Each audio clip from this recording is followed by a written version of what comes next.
പഞ്ചാക്ഷരി മന്ത്രം നിത്യം ജപിക്കുകിൽ ചാരമായിടുന്നു ശാപമെല്ലാം.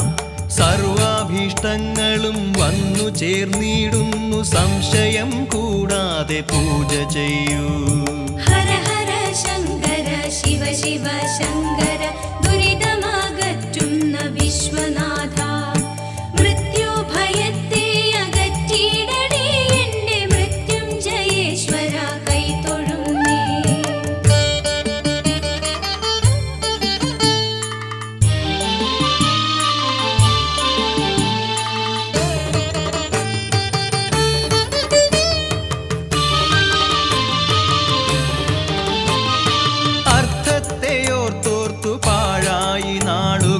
അജ്ഞതയാലേ മനമിരുണ്ടു, അവിടുത്തെ ഭക്തിയാം നെയ്വിളക്കി